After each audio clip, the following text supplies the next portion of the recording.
welcome everybody to the Multi-League Racing Network here, round number 1 of the Stone River Outfitters Cup Series here at Daytona. Exciting race here tonight. I believe it's 85 laps. Cars already rolling off the field. We're going to get going right to the starting grid here.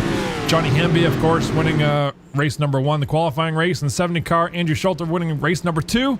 And down to Jason Hughes there, rounding out the top 10 here, about to go green in turn number 3 and 4.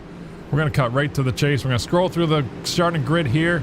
And let me introduce Ken Huber out in Montana. How's it going out there, Ken?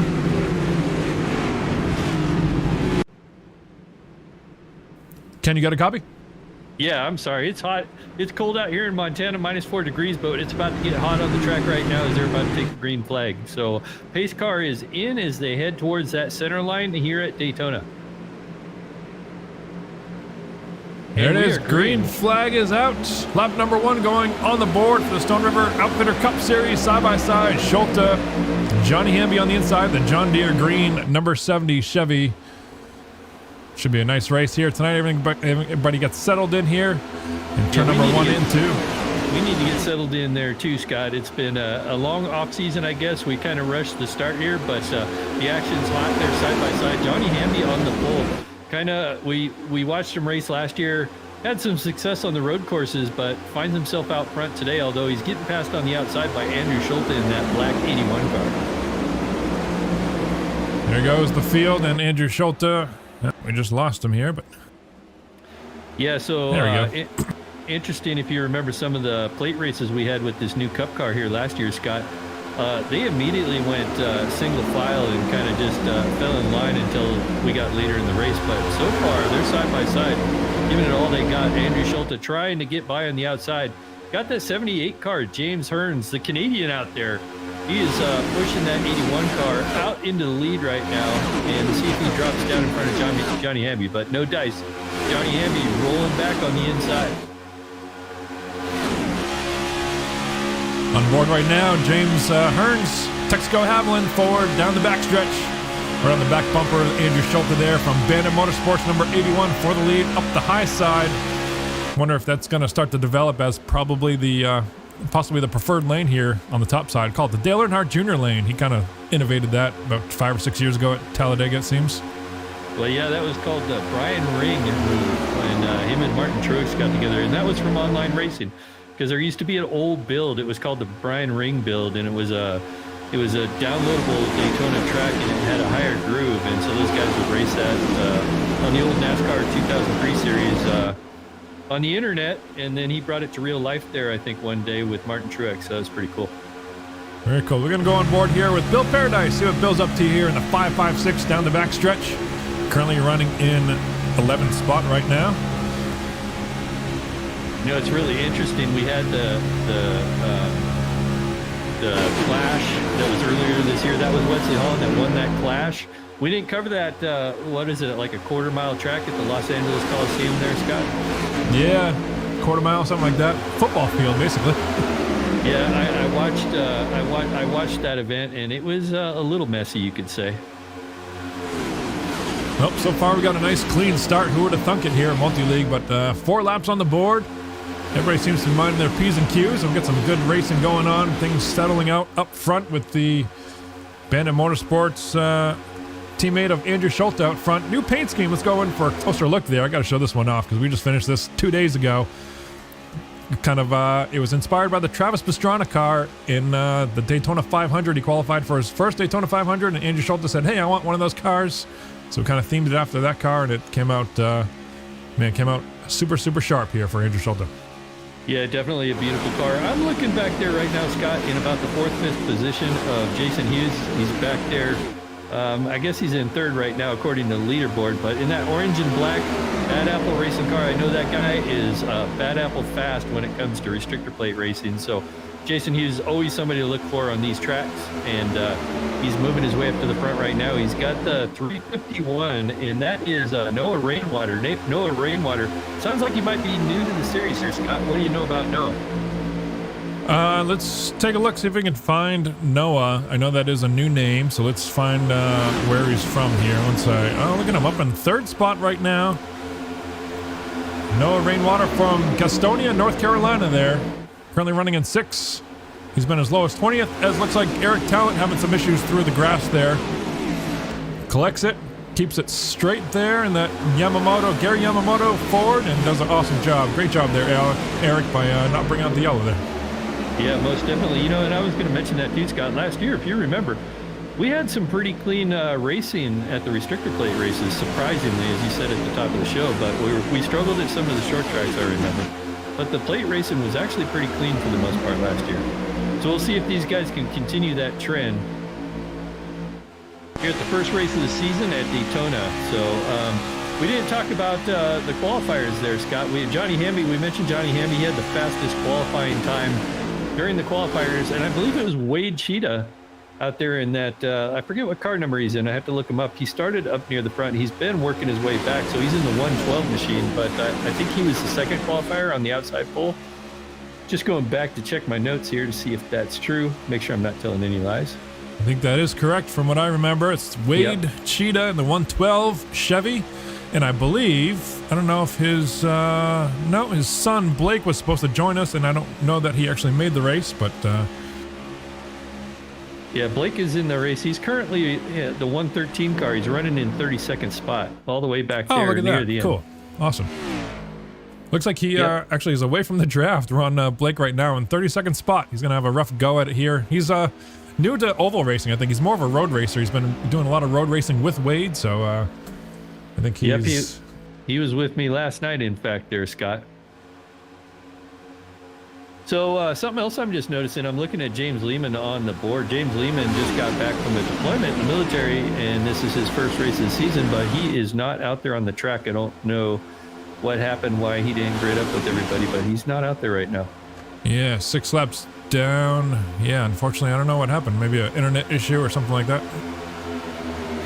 Anyway, back up front, Billy Bumgardner out there in the 199 machine, or actually that's Rob Haynes in the beer store car. Got Andrew Schulte following him up front, so we've had some leader changes. Jason Hughes back there running in third. So these guys aren't afraid to dice it up too early right now, Scott. 85s, that's kind of a long race. If I remember, the races last year were about 60 so laps. Yeah, from what I remember, that seems to be pretty common for multi-league, but this is the big one, the Super Bowl of the season, the most important one to kind of step off the season on the right foot, get as many points as you can, and show everybody that you're going to have a dominating performance. And for that reason, why not throw some extra laps in there, I guess. Yeah, we've got an outside lane there. I'm trying to figure out who that is. I want to say it's Wally Thurheimer back there in the 75 car. He's back there in that green and yellow machine, it looks like. No, that's Johnny Hamby. But that outside lane, the 7 car of Greg Mall leading the outside lane. For a while there, they were drifting back. So Greg Mall, currently last time by was in 11th, probably up to about 5th right now. Trying to make that outside lane work with Jeffrey Merck, his teammate back there, pushing on. He is making it work there. Looks like gathering some momentum. Looks like Greg Mall and Jeff Merck in the 60 car. They're teammates, of course, from Bandit Motorsports. Johnny Hamby in back of them. And then further back, Wade can't quite decide what lane he wants to be in. He dropped down low. Looks like Brad Ream in that 61 car might be looking to the outside of Wade there. So now that we're in a new season, Scott, I'm curious what your thoughts are. You have any drivers you're looking at that are going to... I know that Justin Michael has a huge target on his bike this season. Justin Michael currently running in the 25th position all the way back there. I have a feeling he's just trying to keep it safe for now. But what do you think for this year's talent that we have out there? Who are you looking at this year? Gosh, I got to put my eyeballs on Wade Cheetah. If he's going to be running full season with us, which I'm not sure that he is because he's generally a road racer, but he has kind of come out of retirement the last couple years. He took a couple years off to concentrate on his motorcycle racing up in Minnesota. And he's been back the past. You've seen him on the road courses probably more than I have, Ken, yourself. But he's dabbled in the ovals as well in the Sunday Night Cup Series, Retro Cup Series that James Hearns runs. He's had some really good luck in that series. I've had some great battles with him on the track. So I look forward to Wade making a strong stance here if he's going to run full-time in this Stone River Outfitter Cup Series. You know, Scott, I had the same opinion. That's who I was going to pick. You stole my thunder there, but no, Wade's been having a great season, getting back into it. I know Wade's going to be up there challenging. I'm fairly confident, like you said, if he runs all the races, he'll definitely be in the chase, that's for sure. So Looking Wade at other is, I feel like Wade is one of those guys, you put him in any car and he's going to be fast week in and week out. Put him on an oval, put him on a super speedway, put him on a road course, put him on a short track. He's going to be competitive, so I like that pick. Yeah, so we got some two-wide racing back there in the back. Looking at Michael Melfeld Jr. on the outside behind the 77 car, Jack Watts. They got a two-lane Christopher Davis leading the outside row out there. And Christopher Davis running about 17th position. And that's just another side-by-side battle back there. What I was going to call out, Scott, is some of our new drivers. I mentioned the 351 car, Noah Rainwater. One of the new drivers, I don't recognize his name, out there from North Carolina, so welcome, Noah. Another driver that I was noticing on the field tonight, I'm trying to figure out where he is at. Steven? Yeah, Steven Malozzo? Yeah, I think that's it. Malozzi, I think. Yeah, he's back in the 381 car, so... Anyway, speaking of the devil, we're already coming up on lap traffic here, it looks like. Just trying to get my timing and scoring up to date. I was wondering if that was one of the cheetahs, Blake. Yeah, Blake's back there, and he's got the leaders coming up on this, so this is going to be interesting to watch. So we got Rob Haynes, the Canadian, out there in the 199 car. He's fast approaching that lap car of, or about to be lap car of Blake Cheetah. Here's a good view. See just how important that draft is. I think Blake, I know, is fairly new to oval racing and probably super speedway racing, but he's about to learn a hard lesson as to how important this draft is. We're watching on the back, the left rear corner panel of Blake's car, and here comes that 199 beer store car making some deliveries here as they continue to slice and dice down the backstretch here. You can see the leaders as they close up. The difference is probably about 3 to 4, maybe 5 seconds a lap here as leaders choose to go low, splits the difference. Man, Blake does a good job of getting in the high lane there. Yeah, that is a hard lesson, but it's one that has to be learned, Scott. And another one coming up is one of the veteran drivers, Jeff Gilmore. He had some success last season. I don't remember any wins, but he ran up front sometimes last season. But Jeff Gilmore about to be put a lap down too. What I like about Jeff, he's making it very predictable, staying on that high side all the way up against the wall during the tri-oval, so the leaders don't have to guess at all what lane he's going to take.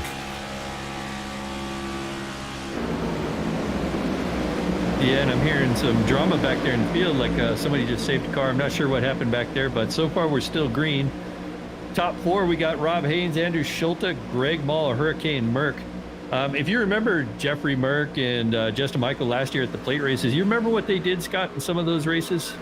Oh, I know Bandit in general tends to team up, and they tend to be the team to beat by far on these super speedways. Yeah, and they're starting to find each other right now. Ooh, and well, that was surprising. Rob Haynes looked like he got a little loose there.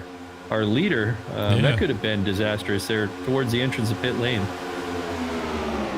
16 laps going on the board. Let's go to the back and see how, Justin Michael, Chris Howell, those guys are teammates from Bandit. Heath Smith, I want to see this car on the track. Let's see Heath's car, because I painted this one for him a couple weeks ago and kind of modeled it after Ross Chastain's car. We got the 79 car off track. He's down on the apron, seems to be stuck. It's just, he's backing it up. Oh, but boy. That's JJ Garrett, Mr. Excitement. Still no yellow. We're starting off the season just where we left off last year, it looks like. Yeah, so no caution. So he's on his way back out on the track, it looks like. So that'll be another car that is going to be soon going a lap down, because he spent a lot of time down there in the apron, and he's got the leaders about a quarter of the way back, which is, I would say in 2 or 3 laps, going to be on that 79 machine. Looking off the back left rear of Andrew Schulte, your race leader. Looking at teammate Greg Mall behind him. Behind him is another Bandit Motorsports guy of Hurricane, Jeff Merck. And then back to Jason, Mr. Smoke Hughes. Looks like leader checking up a little bit here. Yeah, I noticed everybody just looks like they're getting a single file. So I wouldn't be surprised if they're maybe looking at their pit window now. We are, like I said, almost 20 laps in, and I think that's about where the pit window is. Did we get a report from any of the guys downstairs? I didn't. I missed that in my pre-race briefing, and so I'm not sure exactly what the fuel window is, but if this stays green, we're going to find out pretty soon here. Yeah, whenever I see the cars go single file, that's a pretty good sign that everybody's getting ready to hit pit road. And we've had a few different leaders. Rob Haynes, I guess, is going to be the person to watch because he's led most of this. At this point, though, Greg Mall is down on the inside. Greg Mall is going to inherit that lead.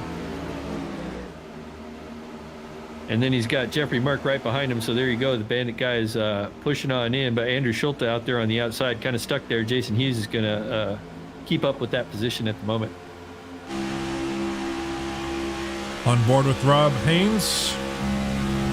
Here's a good look in the cockpit. This guy's coming to the inside, the 351. Speaking of the new one, Noah Rainwater, not afraid to make some excitement here. Looking to crack the top 10, or crack the top 5 rather already. Well, does it make you nervous, Scott, if you've been leading a restrictor plate race for a while and you know you got to hit pit road soon? One of the first guys, and I'm looking at Rob Haynes specifically. He's down, he dips down to the inside right now, but you start getting nervous that you're going to be able to get down and get to your pit lane.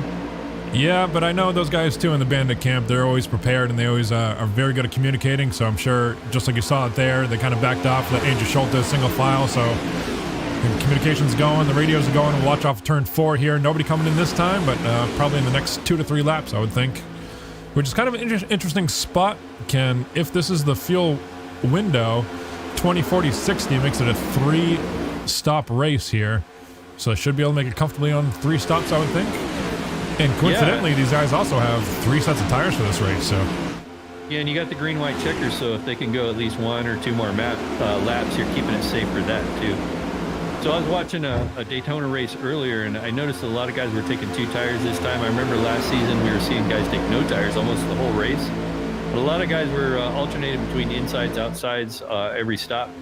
So we'll see if that's going to be the case tonight. Here's our race analysis that we didn't get to do pre-race, but 80 laps tonight, 35 cars starting, clear skies, temperature 83 as guys are hitting the pit road right now. Yeah, we got a whole slew, half the field's heading to pit road. Looks like it's been led by Jeffrey Merck and the number 7 car, Greg Mall, actually. Oh, somebody's sideways down there. Looks like Billy Bumgarner, Rod Mitten getting in trouble there. Rod Mitten's going to have big problems here. He's coming back out on the racetrack. I think he missed his pit stall or actually got turned around. Now he's finding his pit stall. There he goes. And Rob Haynes got his pit work done, headed back out along with Greg Mall and Andrew Schulte. So there you go.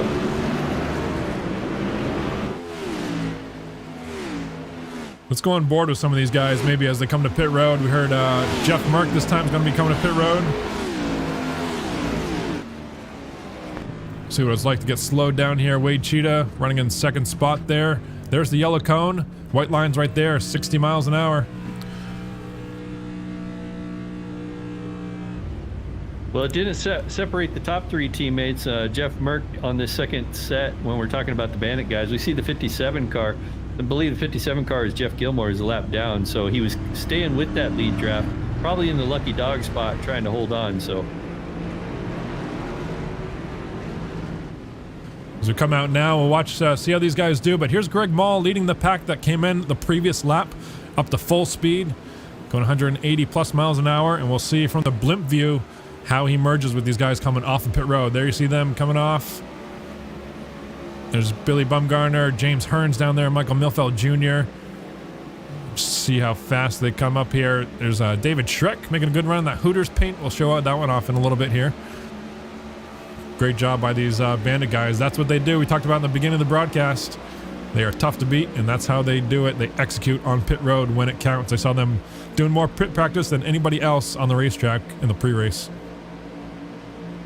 yeah, and sometimes that's what it takes. Currently, let's see, I got Bill Paradise. I'm showing him in the 4th spot right now. Did he pit? Oh, we got a car way off the pace. I believe that was Blake Cheetah down on the apron there, just by the color of that car. But oh, wow, the 77 car. I don't know if you caught that. That was Jack Watts. Just dove from the outside all the way across traffic and down to pit lane. So Jack Watts on pit lane. There he is. That was a move right there. We'll go back and look at a quick replay. Oh, wow, I see what you're saying. This is a replay. Jack Watts in the middle of the racetrack, top side, bounces off of Noah Rainwater, and decides, you know what, since I'm down here, I might as well pit. Wow. Yeah, but he didn't stop. So he just drove all the way through. I think maybe he got knocked down there. Either he probably got knocked down there and just wanted to maintain control of the car, I think. Well, that was a great job, but man, he lost a ton. Whatever happened there. Back up front, Greg Ball got a 4-car draft up there. It looks like Andrew Schulte behind him. Canadian Rob Haynes back there as well. And then Jeffrey Merck, the last car in that 4-car pack. And these guys, let's look at the interval. Looks like they have about a 4-second lead on 5th place of Wade Cheetah. Yeah, Wade Cheetah was the guy we mentioned. We both like his prospects for this season. Got Happy Gilmore back there in that 57 car is lapped down, pushing Wade, but it looks like he's going to drop down low. I gotta tell you, these guys gotta better figure it out, because I can guarantee you those top 4 at Bandit Motorsports, they're gonna stay single file and give these guys a run for their money if they don't. Although, as I say that, it looks like they're kind of breaking up here up front. What's going on? Yeah, I don't know. I was actually watching a battle towards the back there. Had some cars bouncing off each other in that second pack, and I was keeping my eye on that. Got Johnny Hamby now picking up the lead on that second pack. He's currently running in 6th. These guys still haven't settled it out yet. Got the 88 car of Christopher Howe there. Another one of those Bandit guys. I believe he's the team captain, right, Scott? No, you're thinking of Chris Foyles as the team captain. Foyles. Yeah. Yeah, I don't know why I got that mixed up. I just did. Chris Howell is actually one of the newest members of Bandit Motorsports up there, so. Yeah, I was half right. Newest to the oldest, who knows? Yeah, but you're right, Scott. These guys running too wide back, and then you got the 3 Bandit guys running up front. What happened to Rob Haynes? How did he lose? He lost that draft here. Rob Haynes is going to be falling back to that second draft. And maybe coming to pit road this time. That's I wonder what happened there. Wonder if there was a penalty or something like that he's coming in to serve. I think it's been, let's see, it's been 5 laps since their last pit stop, so I would think in general, I believe they have to come in within 3 laps if they do get a black flag. But yeah, he's taking tires, so I don't know. I don't know what's going on with that. Let's talk about some lap times maybe. Johnny Hamby last time by with a 48.7. Andrew Schulte, the race leader, single file up there with a 48.3. It's about 4/10 faster up front for those leaders, because these guys back here in 5th on back cannot figure it out how to single file out and get some speed going. If they don't do it soon here, they're going to lose that gap. Well, I can tell you right now, you got Vernon Margheim in that 33 car, that 33 Camaro out there on the outside challenging. Vernon Margheim isn't going to get in line. He's got the 87 car, Justin Michael, trying to push him up front. So Justin Michael's starting to make some moves. He's watching his teammates slip away, and I think he wants to get up there and say, "Hey guys, we got to line this thing up and get going here." There they go. Fall in place here. Looks like Wade might be one of the last ones to find a spot, maybe right in front of Bill Paradise in that orange car. There we go. Got some single file out now. We'll see if Johnny Hamby this time can pick up some speed. Last time by for Johnny Hamby, a 48 flat, 47.5 for Andrew Schulte, 5/10 quicker. We got Tommy Rainwater in the chat saying, "Put your foot in it, Noah." So Noah, where is Noah at currently? Let's see. He's one of our new drivers out there. I'm just seeing he looks like he's back there in 12th. Yeah. Running just ahead of Christopher Davis in that, one of my favorite cars is that Wendy's Camaro. I got to show, once we're done looking at Noah Rainwater, right in front of him is Billy Bumgarner, and I got to show this car off, because this was a blast to make as well. Every once in a while, kind of paint schemes just kind of click with me, and this is one of them. Bazooka Gum for Billy Bumgarner. Oh, that's Bill Paradise. That is very cool. Well, as soon as you find it, I'm looking at it. That's a very cool car. Reminds me of my childhood. Yeah, and ironically, another cool thing that I learned about Bazooka Gum is normally it says Joe and his gang is the logo on the side of Bazooka Gum, and we change it to Bill and his gang because, hey, it's Bill. Hey, Billy Bumgarner. That works. It's the small details. Well, still that second pack led by Johnny Hamby. I believe they're still losing time. They're 6.5 seconds basically behind our leaders, what I'm looking at currently, and still losing time. They've got a little better lined up. Got Heath Smith back there in that one car pushing Johnny, and then behind him we got Justin Michael, who's moved up to that 6th spot, trying to help push those guys up front. There's a good look at the front end of Heath Smith in that Roush Yates Engines Ford. Got to know there's some power into that hood with the Yates engines. Just seeing how some of our previous drivers have been doing. I'm looking back here at Wade Cheetah. He's back there running behind Vern Margon. Vern Margon finally got it in line. So these guys have lined up, but they're still losing times. I got to tell you, the Bandit guys. I don't know that they are losing time. I'm seeing, unless my timing scoring's... Oh, no, you're right. Yeah, 47.6 for these guys, and then 47.1 up front for Schulte. And then they're also, our leaders are mixed up with some lap traffic right now. I see that they got the 77 car, who apparently bounced off the wall, ended up on pit lane, currently just went a lap down. He's the first car on the lead lap, so he's joined that pack of the Bandit guys right now. And I don't know how Rob Haynes got back up there too, so I'm going to guess that they maybe slowed up for Rob. Rob is a lap down, so I mean... Oh, okay. That's where I missed it. That's right. He's got to be, right? Well, it's telling the lead lap, technically. Yep. Yeah, he came into pit lane. That's right. I'm not sure why. Coming up on the 79 car, Mr. Excitement had that spin. He was down on the apron, so they're going to pick up another straggler, maybe, and the 79 will fall in behind the 77, perhaps. And currently, like I said, the 77 car of Jack Watts is currently in the lucky dog spot. Rob Haynes is leading that pack, and if we do have a caution, he'll be able to go all the way around. That gap back to Johnny Hamby now, 7.5 seconds.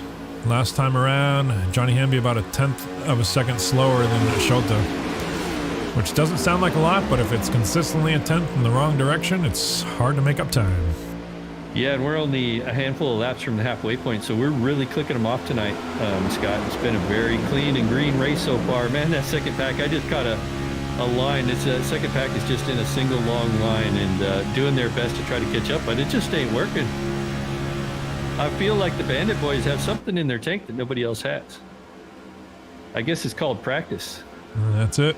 Practice drafting. Maybe we can get a good view of, see what the drafting is like here in terms of the spacing, right? Look at the spacing between Johnny Hamby and Heath Smith. Back to that 30... Gosh, who's behind him? Is a lap car between them there? Yeah, it looks like it. I'm going to say... Stephen Malazzi, yeah. Then you got Justin Michael with a little bit of a gap, and then Christopher Howell there. But then if we compare that, let's go up front to these guys. Look at that. Even Rob Haynes telling the lead lap there. Oh, Andrew Schulte's right on his bumper there. Another car, sorry for interrupting there, Scott. Another car got sideways off the track. I'm trying to figure out how that is. It's in the orange.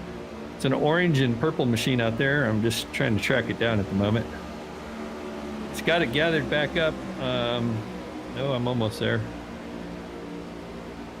Yeah, unfortunately, you know, with connection issues and stuff like that, it takes a while for some of the cars to pop up on my screen here. So one of the things that we have to deal with. I'm dealing with negative temperatures out here in Montana, so I feel like that might have an impact on my connection.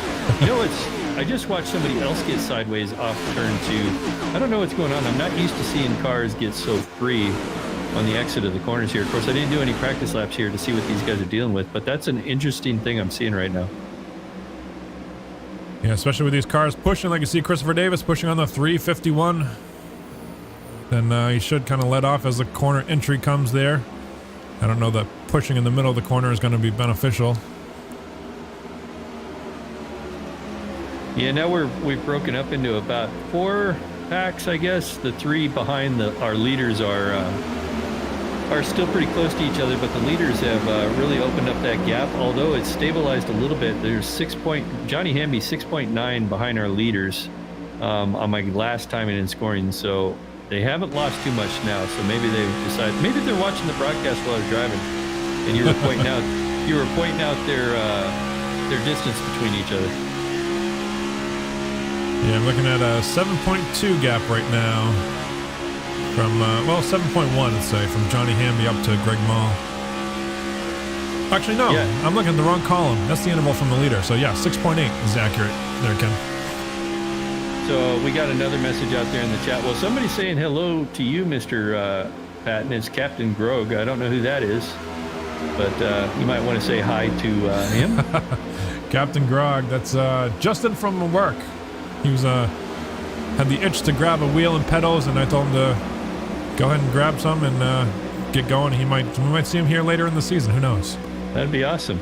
And then James Lehman, he piped in. I guess he was having some internet issues tonight, so that's why he didn't get a chance to grid up or got booted from the server. So that's what happened to James.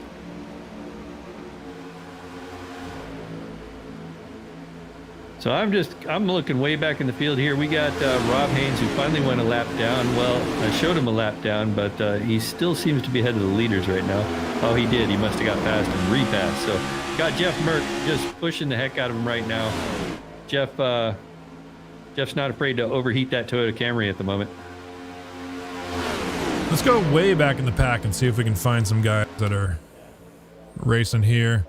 It's 21st through 24th here. Trent Drum, I haven't talked a lot about him. Bob Wells is back here. David Schreck in that Hooters car. Oh, we mentioned we were going to talk about David Schreck. I got to show off that car because that one came up super sharp too. The Hooters, number 9.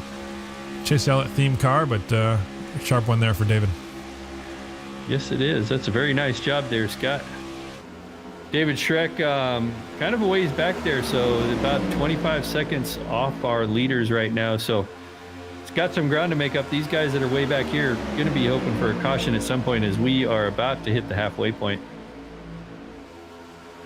Let's go further back here. Now we're talking about Mr. Captain from Bandit, Chris Voiles. That's John Henderson in the 111 green and black car there. And then Jason Hughes is behind him there in the 58, running in 31st spot. Got some more people in the chat. Got Paulo Tosti. I'm sorry, I'm going to butcher your name, but he's looks like he's rooting for Wally. Wally says his car is super fast, the 75 car. So don't know where Wally's running right now. I'm going to take a look here. Let's see. Wally is running in 19th. So if he's got a super fast car, he better turn on the nitro. So got some distance to make up at the moment. There's Wally and the Dutch Bros with the peace sign on the side there. Super fast car there made for him this past off season. Let's pedal on the right, Wally. Let's go. These cars are so mixed up. We've actually had quite a few cars go lap down considering how green we've been the whole way. The first car, like I mentioned before, is Jack Watts, who's the first car lap down up there running with our leaders. But I don't know, it looks like we got about 8 cars off the lead lap now at this point. So they're clicking them and picking them and putting them down tonight. One of them being Doug Hevrod back in 20th spot here. As we watch Trent Drum, looks like just got squirrely. No, maybe that was, I think that was Trent Drum off of turn number 2 there. But DFH, that's Doug effin' Hevron. Well, one of the he's out greats there. here. Maybe these guys are playing it safe tonight. You know, sometimes it's not a bad strategy. Oh, and we got tankers to pit lane. Yep. Yeah. So I guess that's about right. 40 laps in. I guess we'll expect to see the leaders soon. We currently have the 199 out there in front. I don't know. It's just slipping my mind all of a sudden. I know that's Hayes, but I can't think of his first Rob name Haynes. all of a sudden. Yeah, there you go. Those guys staying out another lap 41. Remember, the pit stops happened on the round lap 20, 21 last time, so it should be any lap now for these leaders. I was having a Geritol moment. And only old people would even know that comment. I'm out on that one. Do you know what the Shell answer man is? Nope. Yeah. Well, some of the guys probably know it. They're going to hear me talking about this stuff. They're going to be like, oh, man, Ken, he's old, man. We're on the top of Wade Cheetah's car, CQC Power Sports. That's his own motorcycle team there. We made that car for him a couple weeks ago for him and Blake, but looks like they're going to come to pit road. We'll watch from Wade's car, see what they do off of turn number 4 this time. Yeah, and I can tell you that Greg Mall just headed to pit lane. Got a couple lap cars ahead of him that went hit pit lane. But Andrew Schulte, Greg Mall, and Jack Watts all on pit lane. Looks like Christopher Voiles maybe a little bit sideways. Hopefully, looks like he's going to back up, correct that. Somebody else on the grass there. I think that's Noah maybe in the 351. That sounds about right. No Rainwater in the 351.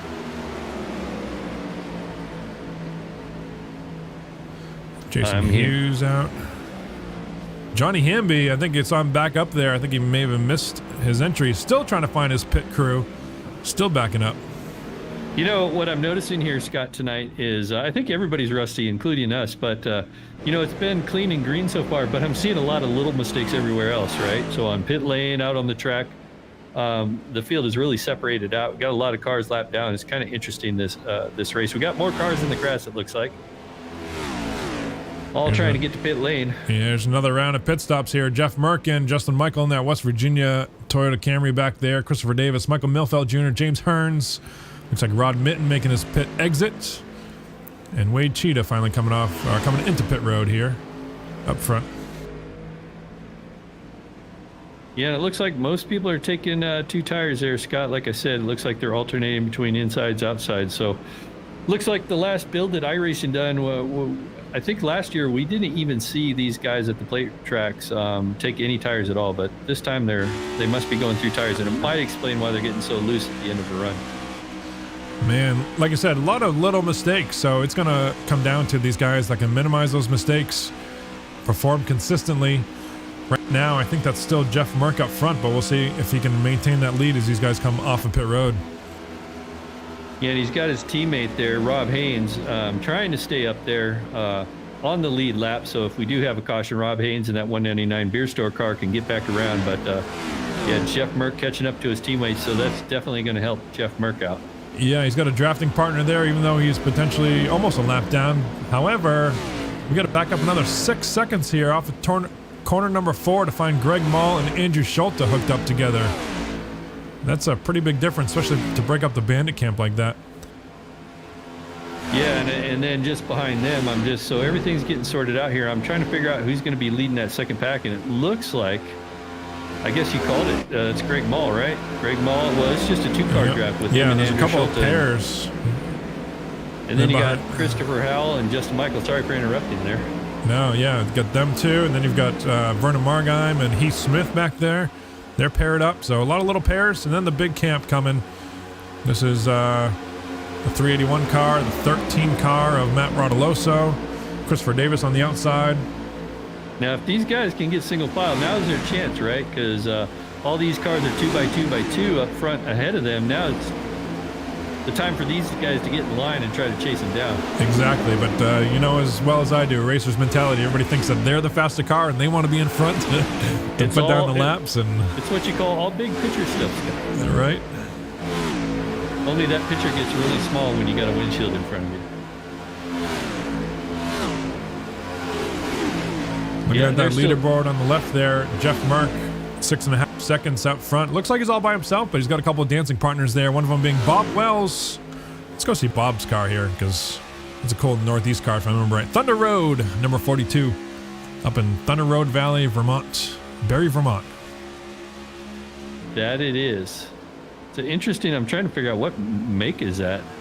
Is that a Ford Mustang? Chevy, I believe. Yeah, the paint job on the paint job on the front is kind of messing me up. Looks like a Camry or something. Well, you know who else is up with those Bandit boys? We got Mr. Excitement in that 79 machine. He's a couple laps down, I believe. One that's JJ Garrett. He's 4 laps down, but he's out there. Wow. It looks like he got a little loose there and down towards the apron there. So he's trying to help push Greg Mall and the 81 car of Andrew Schulte. There he is. JJ Garrett, 4 laps down right now. And then I mentioned just behind them, looks like you got James Hearns. Just seeing what happened to James Hearns. Yeah, he's a lap down. And then you got... I don't think James is. I'm showing James lead. Oh, no, you're right. Lap down. Yeah, he's a lap down. Wow. And then Jason Hughes is back there a lap down, too. But he's 2 laps down. So, 2 laps, yeah. Yeah, Jason Hughes, the super speedway extraordinaire, is struggling tonight. And JJ Garrett, yeah, that car is just really loose tonight for JJ. Just keeps ending up down on the apron there, so I'm not sure what's going on. Whether that's mechanical or tires are just getting away from him. Let's take a look here off of corner number 4, see what happens for JJ. Again, 4 laps down here, nice and smooth off the corner.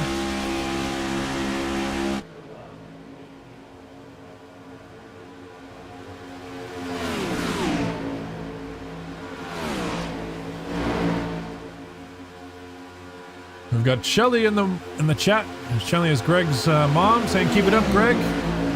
She knows that he's up front. You can tell that just by looking at the leaderboard, 7 seconds behind Mark.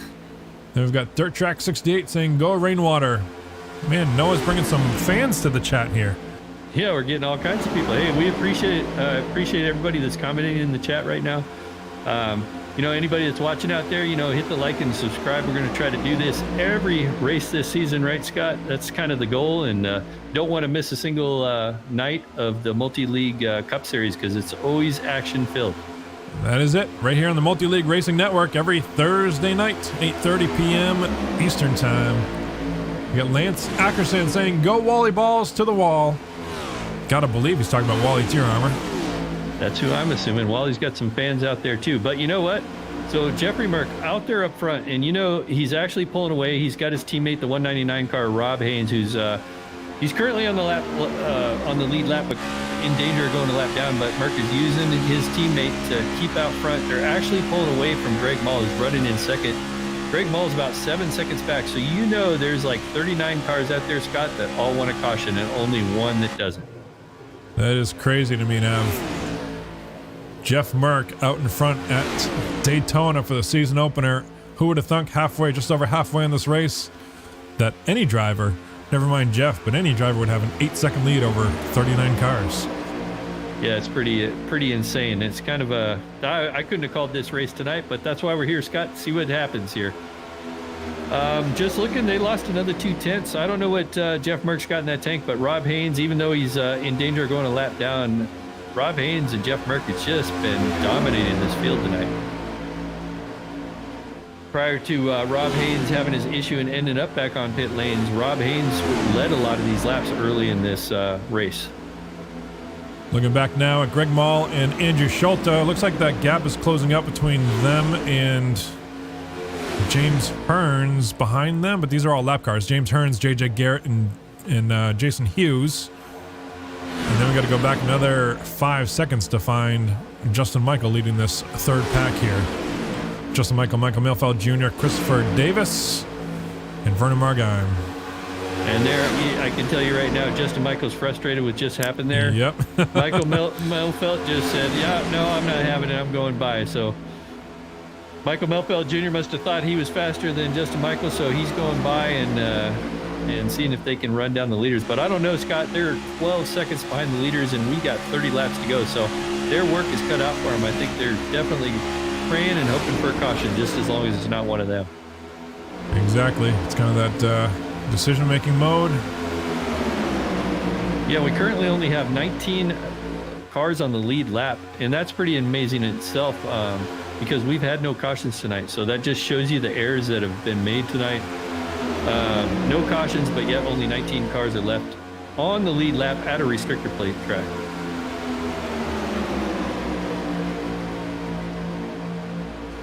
Probably about another 8 laps here, maybe 9 laps before the last round of pit stops. So we're going to make some time up and find a new dancing partner, hopefully in front of you. This pit stop is going to be the one to do it in because it's going to be the one when all the money is on the line here. So I'm looking back here at a 3-car pack. We got Wade Cheetah back there in the 112 car. We talked about him being one of our favorites this year. It is a plate track, so it is what it is. A lot of these guys come here and say, well, I'm going to try to do my best, but sometimes it always doesn't work out. We'll get them next week. But they're back there running in a 3rd pack, just a 3-car draft. Got Johnny Hamby behind him and then Heath Smith, all trying to do their best to get caught back up. On board right now, Johnny Hamby looking at the rear end of Wade Cheetah. Got to give CQC Power Sports some TV time there from Team Krankenstein for Wade Cheetah. I got to tell you, Scott, I'm a little tired of seeing Wade Cheetah's car, though, because he's been either in front of me or behind me all the second half of this season on the road course side. So Wade has been bringing some heat in all series. I see a lot of wins out there on Facebook. So, I have a feeling that there's going to be some wins here in the Cup Series in Wade's future this season. I think so, too. Like I said, hopefully he stays with us full time here. But Wade is one of those drivers that and I mean this in the nicest way, he is the biggest nuisance on the track. I think you would agree, Ken, that if you beat him, you can guarantee it is not by much. So. Yep, definitely making me work lately, that's for sure. Back up front, still Jeff Merck. They've opened up another second on that second draft of Greg Mall. But we got some cars separated back there, so that's not helping things. But yeah, it looks like James Hearns is down on the inside there. I'm not sure if the lap cars made an attempt to run out front there, but it's really slowing those guys down because they're down by over 8 seconds. Yeah, meanwhile, these guys are trying to sort that out, which is not giving them any more speed. Meanwhile, up front, they've kind of picked up some more dancing partners. Billy Bumgarner about to go a lap down. Doug F. and Hevron up here about to go a lap down. So they picked up some more dancing partners, which means if they can fall in line, they might be that much quicker if they can sort this out here. They go the leaders to the front of the pack. Yeah, I just watched that Bazooka car that we pointed out earlier there, Scott. Get a little sideways there and save it. That was Billy Bumgarner. That is a cool looking car there, Scott, though. I got to hand it to you, so that's some nice work there. That was a fun one to make. That might be my new favorite car this season so far. Oh, look at that. From the grandstand, top of the tri-oval. Cool shot there. Well, we are 5 laps from 20 to go, and that means they're going to be in their fuel pit window here the last time to get it done. I guess they would probably wait till about 17 or 18 to go to make sure they have enough for a green-white checker in case there is one. I believe we do have one green-white checkered if there is a caution, but I don't know the way the race is shaped up so far. I don't see a yellow happening. What do you, Scott? What say you? Man, if I had to bet the over-under, I would say the caution is coming. And I can tell you what, if you're one of these drivers sitting 8+ seconds back, which is pretty much the entire field from Jeff Merck, and caution does come out, and you have your second chance at making something happen that you wish you could be up front for most of this race, and you're kind of given a second life, you're going to see this whole field come to life here. So it should be pretty exciting. But that's all assuming we get a caution, which we haven't seen for over 3/4 of the race now. 2/3 of the race anyway. Well, as we were saying that Jeff Merck has been pulling away, I'm noticing that Greg Mall and Andrew Schulte have hooked up, and then they got Jason Hughes, who's not too shabby on the restrictor plates, as aforementioned, and they are actually starting to make up some time on our leader of Jeff Merck. And so those guys are also picking up that second pack now. James Hearns, David Schreck a lap down, JJ Garrett a lap down, but more importantly, those are clean race cars with a lot of speed back here. And they're probably not afraid to draft with these guys and see if they can pick up some speed and put a race on and put a show on up front here. Yeah, I'm curious as they cross the line here. I'll check my time and score, and I'm seeing if they meet. They're 6.5 right now on the last lap. Let's see what they made up on this time. And yeah, they made up 2/10 there, Scott. So they are slowly running them down, but we got 23 to go. That's they're going to need to push maybe a little bit harder. 3/10 would be nicer than 2/10. I can go back to Noah. Let's find Noah here. He's on the tail end of that pack right behind Vernon Margheim.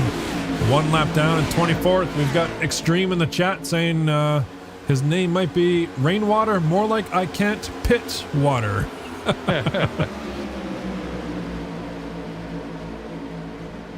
Well, we're getting things done. I did a race in the Cup cars the other night. I think it was at Indy, and I can't pit these things. These cars are very difficult on the brakes. They are a challenge. They're not like the old Cup cars where you can kind of stand on the brakes and kind of moderate and just get into your pit lane. It's so easy to lock up the tires and miss your box. And I don't have a lot of experience in these cars this year, so I was kind of struggling with it. So I know what these guys are dealing with, so I don't want to come down on them too hard, but I'm not racing tonight, so I get to make fun of them. That's what we get to do, the benefits of being in the booth. Yeah, there is some perks. So they are down to 6 seconds now. So next time by, they'll be under 6 seconds, I'm guessing right now. Greg Mall leading the second pack. They are running down the leader. That was about 3/10 this last time by. So they are starting to seem to have got it figured out.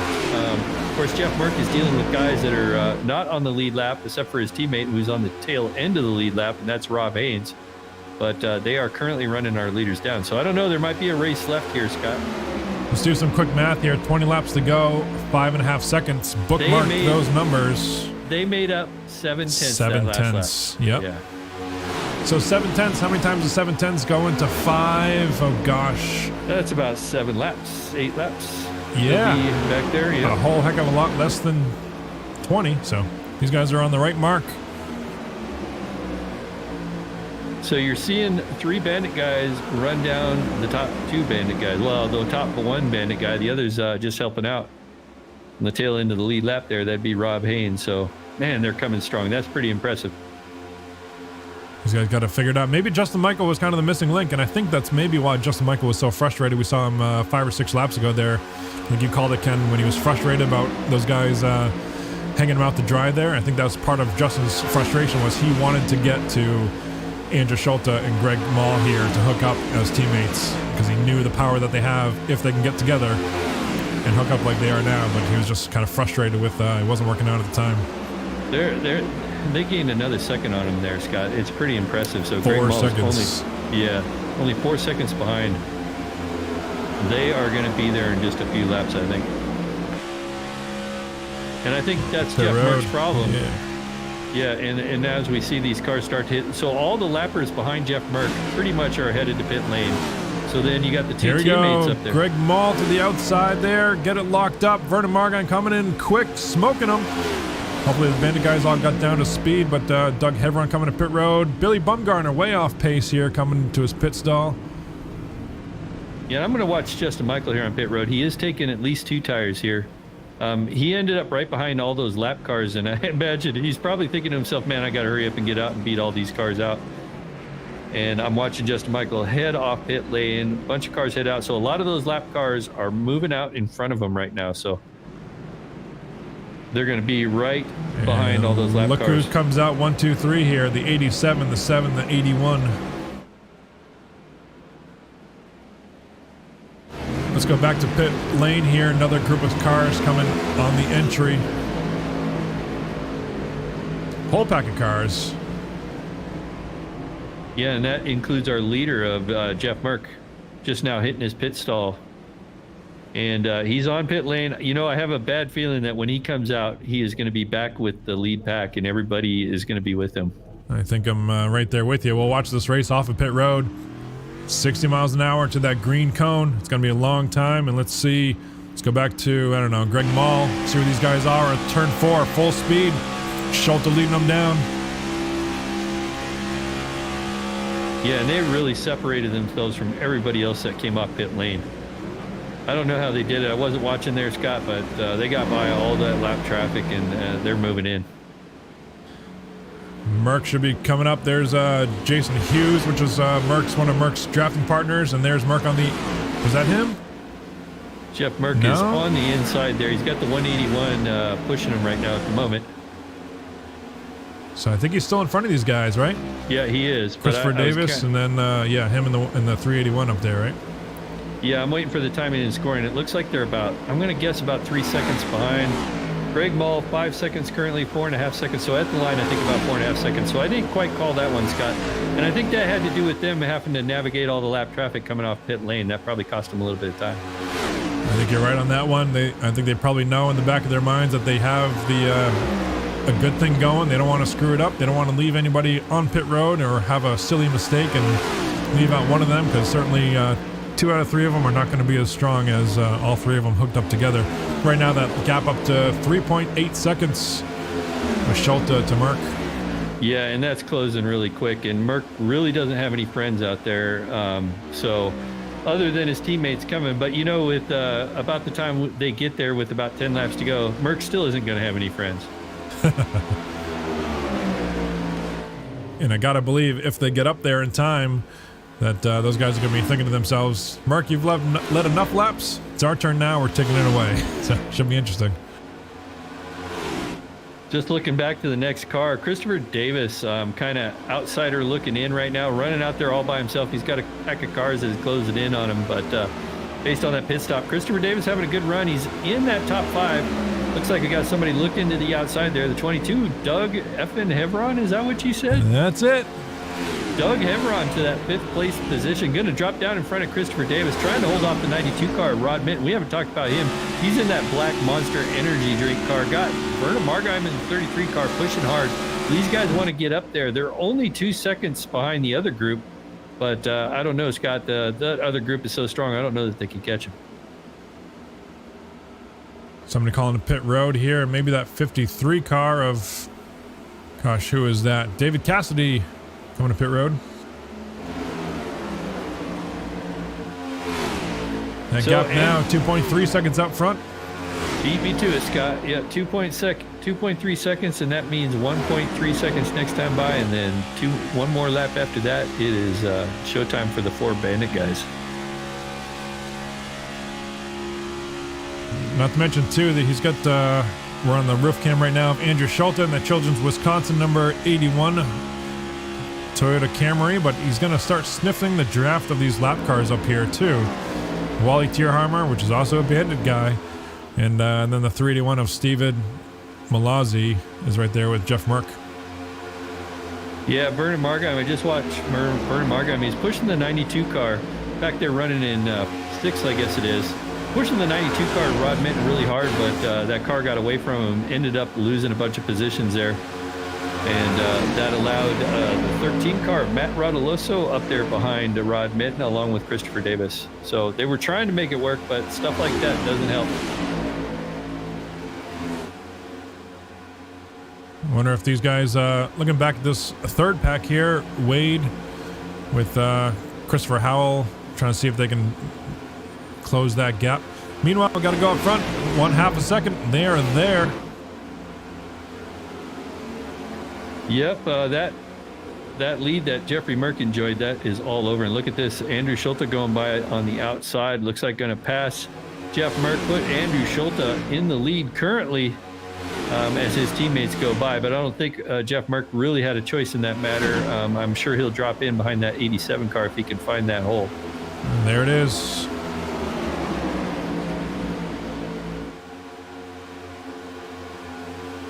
And behind him is that 181 car, or is that the 381 car? I guess that's the 381. Yeah, of Steve Malozzi. I think that I'm pronouncing that right. I should have went down to his team earlier today and asked him, make sure I got the pronunciation right. But I'm going to say Malozzi. Malozzi, I think that's. Martha's here. Welcome, Martha. Says, I found you, Wally. Good luck.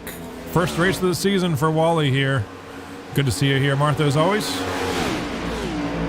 Absolutely. It's great seeing all our fans back here this year.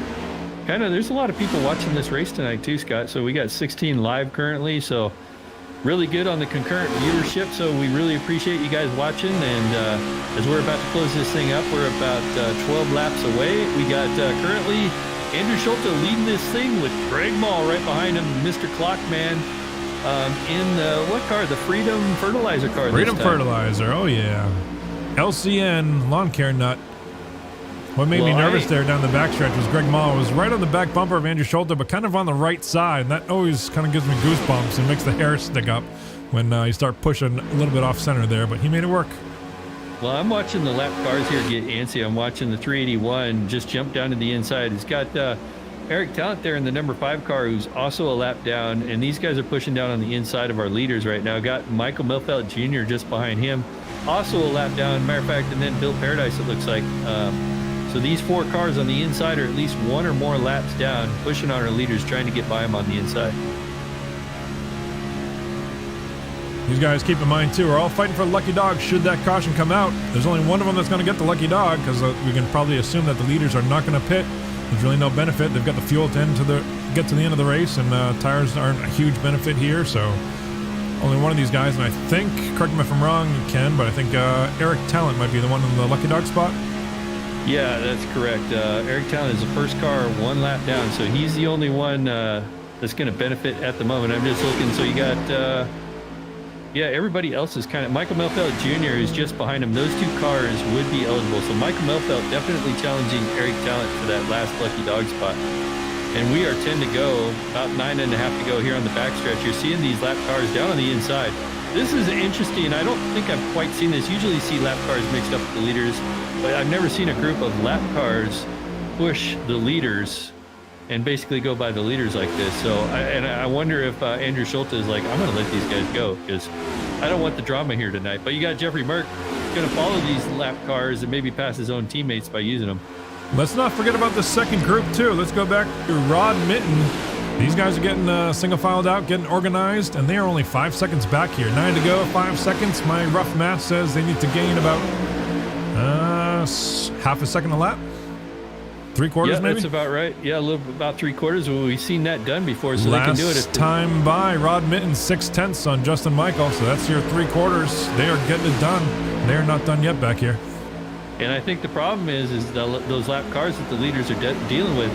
The Bandit guys can't quite get hooked up, and these lap cars are kind of spoiling the party right now. It's kind of exciting to see, but you know, it's their race to, or it's their right to race out here right now too, trying to get that lucky dog spot. So I'm sure the Bandit guys are maybe starting to see Rod Mitten close in and maybe starting to get a little frustrated here. We'll have to see what happens next time by, how much more Rod Mitten can close up on these guys. Yeah, last time Rod Mitten just about a 1/10 or 2 faster, not quite as much, but see what they can do here. 5.3 seconds and change behind here with 8 laps to go. Michael Milfelt still continuing to race it out here. He says, I don't want to sit in the lucky dog spot. I want more than that. I want to jump up with these guys, find Bill Paradise, see if I can get my lap back the hard way. Yeah, they've really broken up the teammates here. So these teammates probably are like, okay, how are we going to play this, right? So you might have some weird alliances with lap cars going here towards the end of the race here. And then looking back here at Rod Mitten, I was watching these guys, Rod Mitten and Matt Rodoloso. Matt Rodoloso he's not right now, but he was glued to the back bumper of Rod Mitten there, trying to make up some difference there. They're only 4.8 seconds off the lead right now with about 7 laps to go. So it can be done, but they're really going to need to hook up tight. On board right now with Matt from Laurel Springs, New Jersey. He's been as low as 23rd, I think that was, and running a good race right now in the top 10. So you got Captain Grog saying, such a great race there. I'll have to catch the rest of it heading out to Boston, I guess. So he's saying, see you next week. We look forward to having you here, Captain Grog. So look forward to seeing you next week. Yep. See you, Justin. Drive safe, man.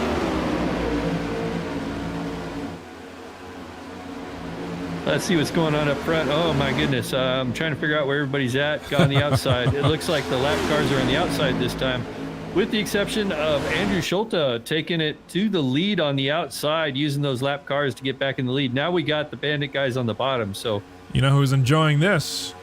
That'd be Rod Mitten. Oh, yeah. Down to 3.3 seconds. Still, if my math is right, half a second a lap. That's probably about what they're averaging last time around. Rod with a 47 flat. Jeff Merck with a 47.8. Again, 3/4 of a second. That's exactly what they need to do.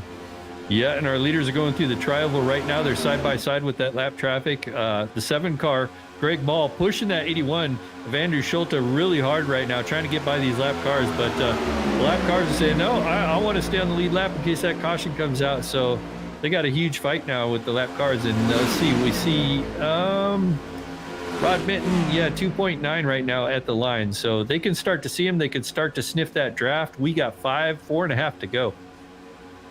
This is getting exciting here. It took us 75 laps to get here, but we ain't done yet, folks. Grab on tight.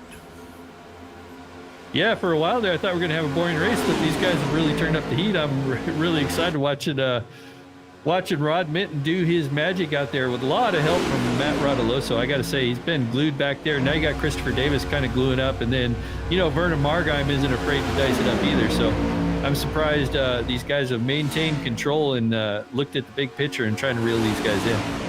There's the gap right there. There's the leaders, and there goes that foursome of led by Rod Mitten.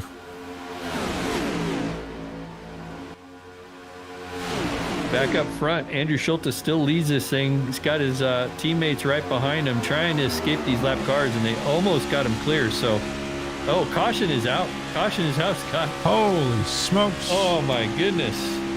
We waited till it's going to basically be a green-white checker. They basically, I'm not sure what happened here. Let's see, I'm looking for a slow car on the track. I don't see anything. I see David Schreck back there, but I think all these guys are... And I don't see anything on my incident list either. It's kind of interesting.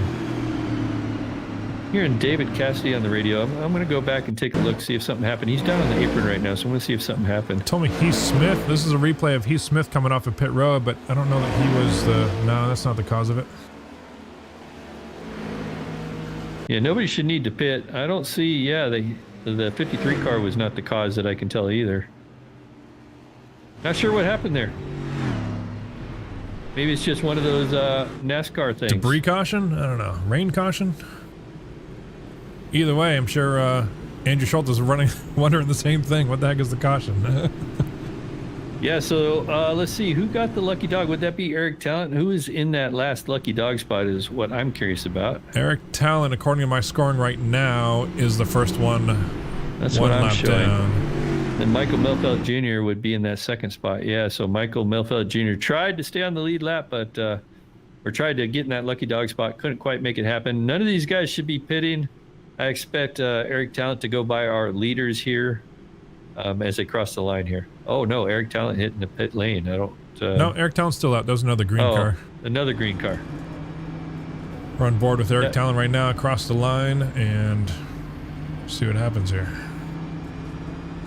Well, Eric Talent would make only 10 cars on the lead lap, so it looks like Michael Melfeld Jr. got the lucky dog. I don't know why. Yep. I don't know why our timing and scoring is off like that. There, Scott. I'm just going to blame iRacing. I'm still wondering what the caution was. I'm sure our fans were too, and I apologize for that, but sometimes even NASCAR, you don't get an explanation, so...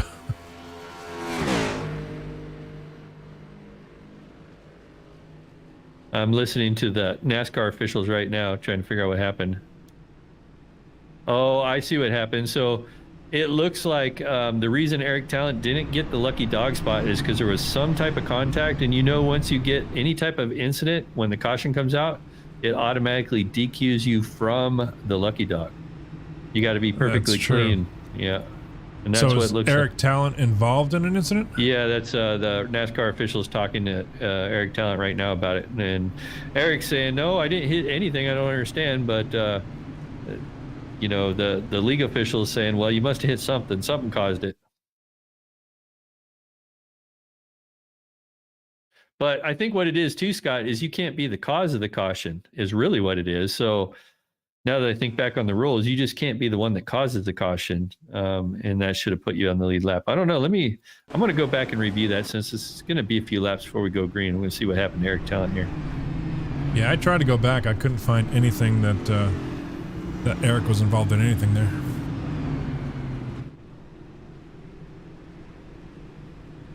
Yeah, unfortunately, with poor internet quality tonight, too, I don't get to see everything like I normally would. So, yeah, I don't see any issues with Eric Talent. It doesn't look like anything happened. So, I don't know. It's just one of those crazy racing deals, as Jimmy Todd would say. One of those crazy NASCAR penalties. That's it. Here we are. Lights out on the pace car. Haven't said that all night. But green-white checker here. And Eric Talent, even though he might have got the bum end of that stick, he's in 11th. As long as he can hold it, that's a pretty good finish for Daytona. I don't think I've seen a damaged race car all night, in fact, Scott. Just a couple little bumps here and there, but really been a really clean drive from everyone. I agree, yeah. Well, Andrew Schulte, he is going to be on the inside, I'm guessing here. Yeah, it looks like he's on the inside. He's going to bring him to the green flag. Greg Mall, his teammate, on the outside. Justin Michael back there in third on the inside. And then Jeffrey Merck will start in fourth. And then Rod Minton, who worked very hard to get back up to the lead pack, who now finds himself up there. Got Rod Minton back there in fifth with Matt Rodoloso right behind him on the outside in sixth. So here we go. I guess it's time to pull those belts tight, as they would say. Side by side, I'm sure those Bandit boys got something to say about this in terms of dominating much of the race. Jeff Merck with that 8-second plus lead. And then the rest of the Bandit camp joined it. Made it a 4-car battle. And now we've got a 10-car battle. 10 cars on the lead lap. Wade Cheetah down in 10th spot, rounding out the top 10. All these guys are well within the hunt here. We'll see what happens as pace car turns left. Green-white checkered flag. 2 laps to go. There's the green flag out on the loud pedal. Here we go. Greg Mall did not get a good start. It almost looked like he spun the tires, but I find that hard to believe. But Greg Mall did not get a good start. And that might have been a plan. Maybe he was holding up a little bit to let his 2 teammates slide in front. But you got Matt Rodoloso. I got to tell you, Matt Rodoloso was looking really good. Pushing Rod Minton. Matt Rodoloso coming on the outside. You got Vernon Margheim. Vernon Margheim's going to be hungry. Not afraid to push that bumper. So 81 slips up on the high side in front of Matt Rodoloso to prevent his momentum there, and you can see him kind of stacked there on the high side. Remember, if we make it back to the checker for the start-finish line this time and take the white flag, once the leaders take the white flag, the next flag will... Actually, no, I take that wrong. The next flag won't end the race. The checkered flag will end the race. So if we can get all the way back to the start-finish line here, which it looks like we're going to do. Jeff Merck with momentum from Greg Mall pushing on the inside. White flag is out here at Daytona. Final lap. It all comes down to this. 80 laps tonight. Challenge on the outside. You got Andrew Schulte in that 81 car. Matt Rodoloso pushing very hard. Just made a new teammate with Andrew Schulte. Got Vernon Margheim just behind them. They're trying to push this outside lane. And so far they're doing it down the backstretch. You see the teammate of Andrew Schulte try to fake down to the inside. Stand on the outside. Oh, somebody down on the apron on the inside there. Looks like we keep it clean. I think that was just Michael. About to find out here. Vernon Margheim on the outside. We'll see what he can do here. Andrew Schulte trying to block both lanes, top and bottom. We'll see how wide he can make that Toyota Camry. Vernon Margheim on the outside, coming to the checkered flag. It looks like Andrew Schulte. Vernon with the push. Oh, with a big wreck. Rod Mitten trying to fill the gap there, 3 wide, and they closed it in. Andrew Schulte bringing it home. Vernon Margheim, second place runner-up. Matt Rodoloso, great run in third. Yeah, Matt Rodoloso did a really great job pushing tonight. Ended up in that third position. I believe he's the one that kind of, I don't know if he got hooked, what happened there that caused that incident, but I believe that was the first car I seen going around. I'm going to take a quick look and see how that finish started there. Yeah, so that was Jeffrey Merck pushing Matt Rodoloso. Oh, it was a 92 car of Rod Mitten and making it 3 wide down the middle. That kind of caused everybody to stack up there at the finish line. Rod Mitten going for it and didn't quite make it happen. But Rod Mitten comes out with 4th, so that was something. Let's look at this, why not, from one replay here. We'll go one time from the roof cam of Rod Mitten. Look, he's back in about 8th spot right now, coming down to the checkered flag. And we'll see what he can do. Here's slow motion. Jeff Merck and Matt Rodoloso on the inside. He says, oh, there's the gap. I think it's about 4.5 feet wide. I'll take that one, and picks up a spot on Jeff Merck. And there's the wreck in there happen on the front stretch. Now, the only problem with this, Scott, it's a lot of fun at these plate races. These guys just go for it at the flag. But, there is some penalties that come about when you do stuff like that, because I believe the league administrator does penalize for incident points during a race. So while that seems fun and going for it, sometimes that can cost you in the long run. Absolutely. I think I would agree with that. Let's look at our results here real quick. And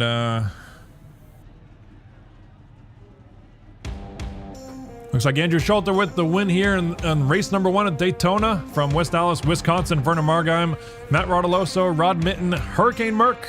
Down in Florida, Greg Mall there from Banner Motorsports, Justin Michael with the top 10, Christopher Davis, Michael Milfeld Jr., and Wade Cheetah rounding out the top 10. Yeah, and all the rest of the cars are a lap down. Eric Talent finishing in 11th, so he does a good job out there trying to get back on the lead lap. 11th isn't bad there, Eric. James Hearns, 12th. Rob Haynes, 13th. Bill Paradise, 14th. Great run, Bill Paradise. Wally Tierheimer back there in 15th. Johnny Hamby finishes in 16th. Doug Effin Hevron, I guess. 17th. Brad Ream, 18th. Christopher Voiles, 19th. And Noah Rainwater, 20th. There it is. And 21st, second half of the field here. Bob Wells, Trent Drum, David Treck, Heath Smith, Jason Hughes, Billy Bumgarner in the, the bubblegum car there. I don't remember what it's called. Stephen Malazzi in his first race, 2 laps down, 27th. John Henderson, Jeff Gilmore, and J.J. Garrett rounding out top 30. Well, I've talked to the teams. All our teams are waiting to talk to us here in the booth there, Scott. What do you say we bring our race winner up? Yeah, let me just get the results done here. Race summary, 82 laps, 35 cars, 1 caution, 12 lead changes for 6 drivers. Fastest lap by our second place finisher, Vernon Margheim, on lap 58. Who do you want to talk to first here, Ken? Let's talk to Andrew, our race winner tonight. Let's do that. There's Andrew for you. Hey, Andrew, great job on that run. Way to finish it off. I got to say, that was a heck of a run by you and the Bandit guys. How'd that race look for you? The whole race was pretty fantastic. Qualified up on the front row and pretty much stayed up at the front the whole race. We lost Mark probably about halfway through the race. He had a lot better pit stop than me and Greg did, and it was a little nerve-wracking there for a bit, wondering if we were going to be able to run him back down. But I mean, all in all, just a fantastic race for the Bandit guys.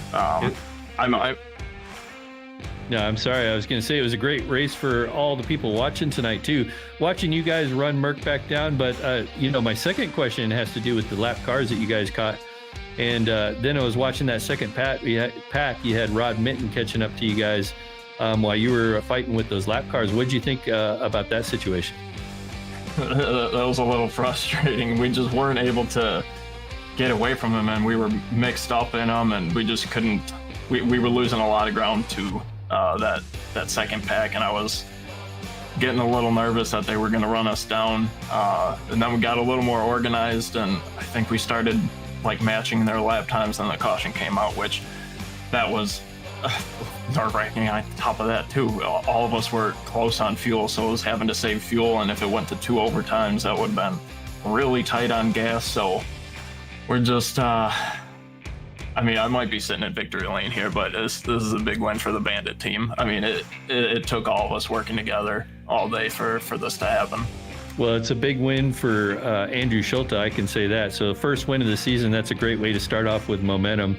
Next week, where are we at, Scott? I believe we're at Atlanta or something. Auto Club. So California, how do you look for California? I usually look west. I think it's out there somewhere. Thanks a lot. Well, I could be a smart ass too. I haven't had a whole lot of practice in this car. I missed about 3/4 of last season.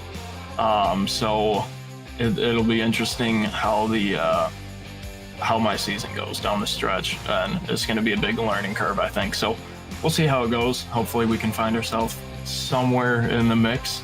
I would be happy with a top 10 coming out of there, just because I can't even remember the last time I run this car there. So we're just hoping for some consistency out of this season here. Well, you guys put on a show tonight. I got to say that was a lot of fun for me and Scott and everybody watching. Regardless of your guys' frustrations with some of the lap cars and things like that, it was a heck of a thing to watch. It was really enjoyable. So congrats on the win. You got anybody you want to thank tonight before we send you back to your team? Big shout out to Patented Paints for whipping up this awesome looking paint job. And Scott said, hopefully we can see it up front a little bit tonight, and I did my best. I don't know if we could be doing anything better than sitting in victory lane with Heads it. up, Andrew. I was just going to quiz you, and you stole my thunder. I'm just going to ask you, remember the one thing I told you when I delivered this paint to you? Yes, by sir. Golly, from the pole, man. Or was it on the pole? The outside pole, right? Outside pole, yep. Yeah, front row to the checkered flag. Congrats. Big win there, like I said, for Bandit. Kind of gives me goosebumps being a Bandit member myself, but awesome job, man. Yeah, appreciate that. Appreciate you whipping this up. Shout out to Town Motors, Children's Wisconsin, and all the Bandit guys that helped make this thing possible. Yeah, awesome run there, Andrew. All right, well, thanks for talking to us, and good luck at Auto Club next week. Appreciate it. Thanks, guys. There you have it from Andrew Schulte, our race winner. We're going to change things up. We're going to do a little bit different this season. Instead of doing the top 3, I want to bring somebody interesting, and it's actually, here's proof that we listened to the feedback. And we're going to talk to Rod Mitten, who himself, I believe, made the suggestion last year. Ironically, you're the one that I wanted to bring up, Rod.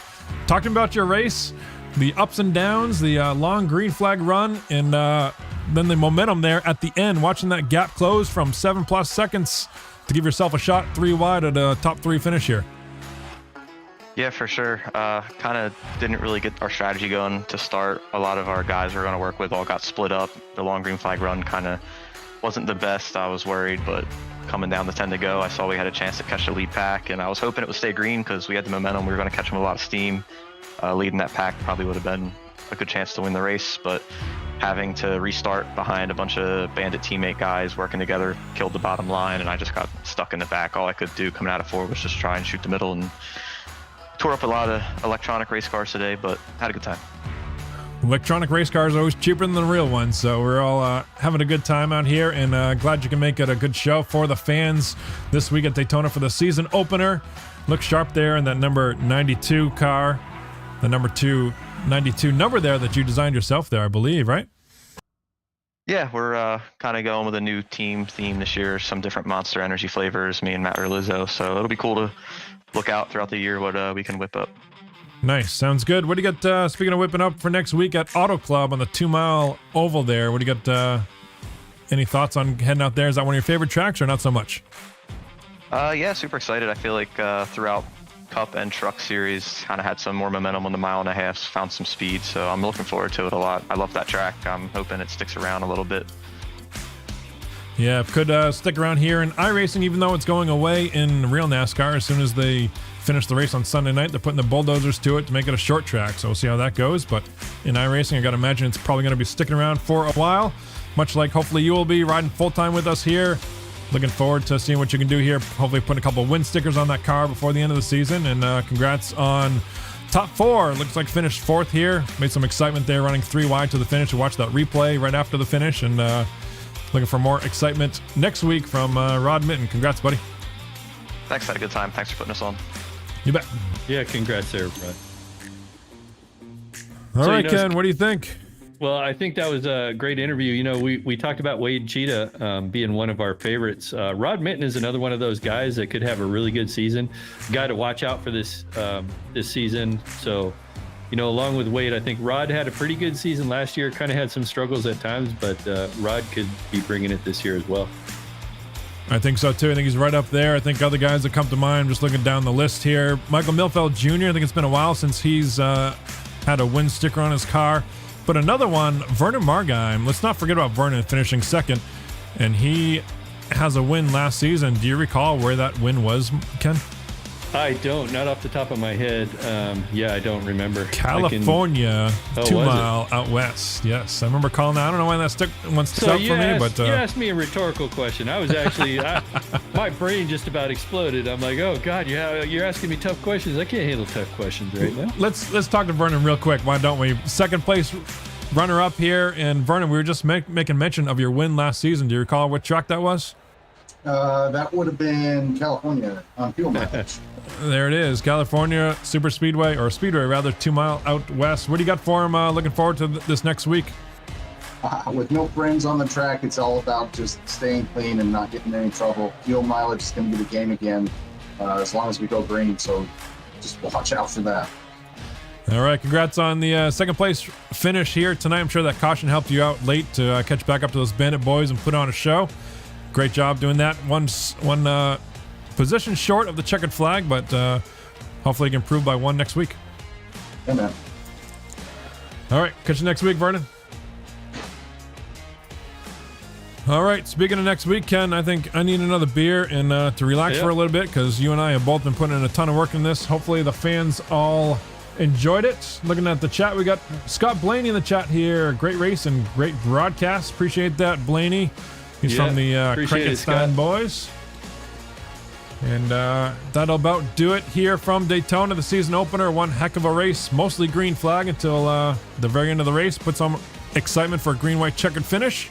And looking for more excitement next week. Join us same time, same channel, Multi-League Racing Network, 8:30 Eastern Time, Thursday nights here. Thanks everybody for watching. Have a great week. Yeah, good night, everyone.